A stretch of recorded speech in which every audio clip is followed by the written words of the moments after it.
We're not looking to do that if we don't have to. But they're the kind of things that are very easy to hit, but very devastating if they are hit. We are waiting to see what happens before we hit them. We could take them all out in one day. And I'd like to wish everyone a very good evening. And over the weekend, the United States military and the Israeli Defense Forces continued Operation Epic Fury very successfully. Over the past 9 days, we've carried out some of the most powerful and complex military strikes and maneuvers the world has ever seen. Now, you add that up to all of the other things, Midnight Hammer, getting rid of the nuclear threat from Iran, which was a big moment in history, in my opinion, and the great success we've had in Venezuela and all other places. Every place we've gone, we've had tremendous success. But while we're doing all of these things, we're achieving major strides toward completing our military objective. And some people could say they're pretty well complete. We've wiped every single force in Iran out very completely. Most of Iran's naval power has been sunk. It's on the bottom of the sea. It's almost 50 ships. I was just notified it's 51 ships. I didn't know they had that many. Didn't last very long. And these are fighting vessels. They're meant to fight, but they're not meant to fight against us. We continue to target Iran's drone and missile capabilities. Their drones are way down. Their drone manufacturing has been hit starting today. We know all of the places they manufacture the drones, and they're being hit one after another. Their missile capability is down to about 10%, maybe less. We're also hitting where they make missiles and where they deliver missiles.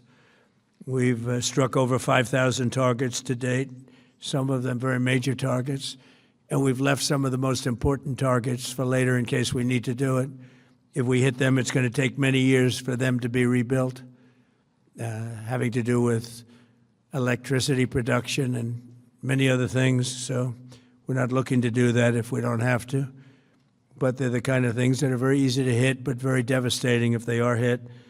We are waiting to see what happens before we hit them. We could take them all out in one day, but it's all resulting in a 90% decline in various things, but in particular, Iranian missile launchers and 83% drop in drone launchers. As you know, the drone launchers are pretty well shot, but we're at over 90% decline in the Iranian missile launchers, which is very hard to reproduce and very hard to get. And usually what we were able to do through great equipment, a lot of smart people, as soon as they sent a missile up from a launcher, we were able to knock out that launcher within a period of 5 minutes or less, accurately, right on the noggin. So now we have low-cost interceptors effectively combating Iranian drones, and our B-2 bombers recently dropped dozens of 2,000-pound bombs to destroy missile launchers all over Iran and buried deep under Iranian soil in many cases. The soil was no match.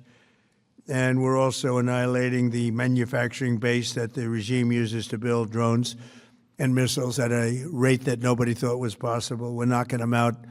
We know where they all are. We're knocking them out very quickly. We're ahead of our initial timeline by a lot. I would say that we probably would not have thought after a month we'd be here, in addition to the fact that we've taken out the leadership twice and maybe 3 times. And we, as you know, we want to be involved.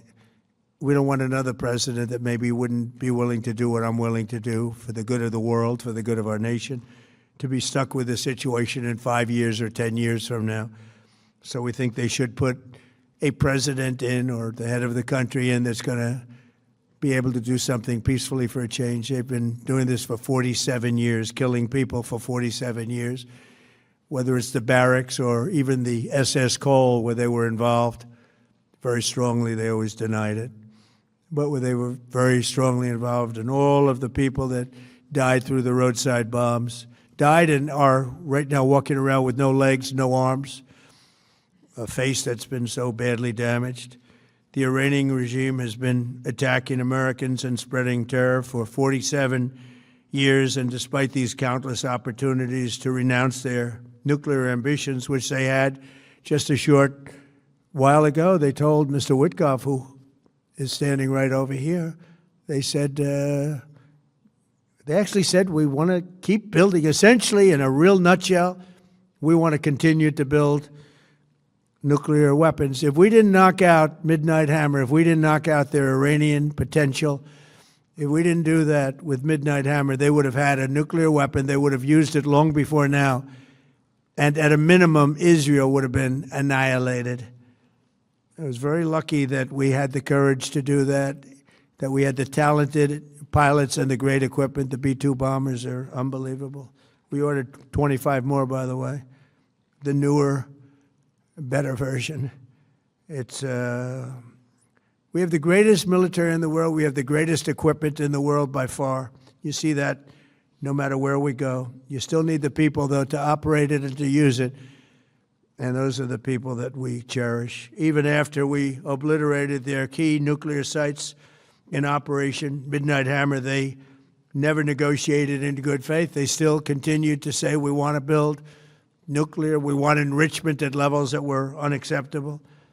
And they even turned down an offer for unlimited free nuclear fuel forever for civilian purposes. We had people offering them free nuclear fuel. They weren't interested in that because they wanted to build a nuclear weapon. So instead, the regime was trying to reconstitute its weapons program at a different site. They couldn't go back to where they were, the 3 sites that we obliterated. But they were starting work at another site, a different site, different kind of a site. And that was protected by granite. They wanted it protected. Granite's pretty good, but they wanted it protected by a lot deeper. They wanted to go a lot deeper, and they started the process while rapidly building conventional ballistic missiles. They were going to do it all at the same time that threatened our overseas bases and soon could have reached even our homeland. The regime's intention was to use this exponentially growing ballistic missile threat to make it virtually impossible to prevent them from obtaining a nuclear weapon. So as you probably saw, they had a tremendous number of missiles, most of which are now being used or destroyed, and very unsuccessfully used because we have been able, for the most part, to shoot them all down. What incredible technology. The Patriots have been unbelievable, and other things. And the laser technology that we have now is incredible. It's coming out pretty soon. Where literally lasers will do the work of, at a lot less cost, do the work of what the Patriots are doing or what other things are doing.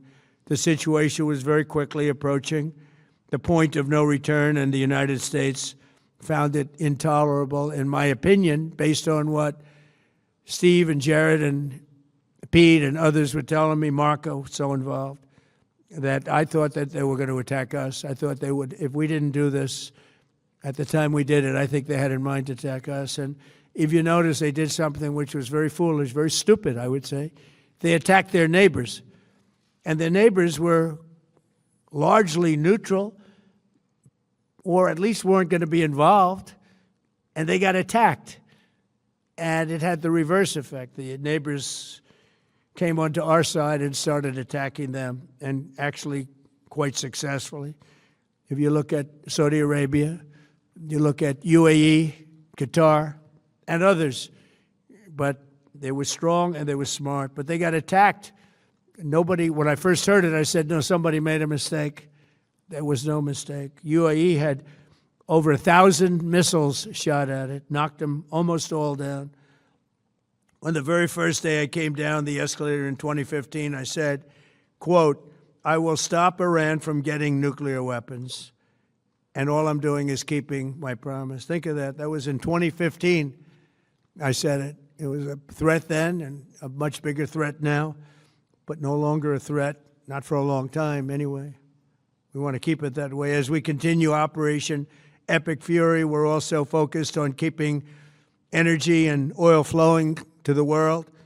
and I will not allow a terrorist regime to hold the world hostage and attempt to stop the globe's oil supply. And if Iran does anything to do that, they'll get hit at a much, much harder level. I will take out those targets that were easy and that I mentioned just before. We'll take them out so quickly, they'll never be able to recover, ever.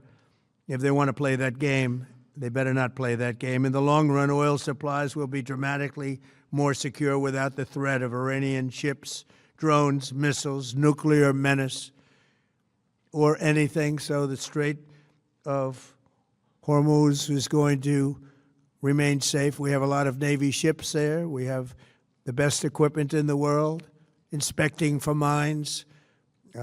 Again, most of their ships are down at the bottom of the sea, but we will hit them so hard that it will not be possible for them or anybody else helping them to ever recover that section of the world if they do anything.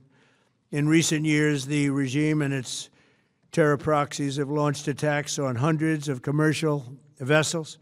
We're putting an end to all of this threat once and for all, and the result will be lower oil prices, oil and gas prices for American families. We've done that. We've done it. We brought it very low. This was just an excursion into something that had to be done.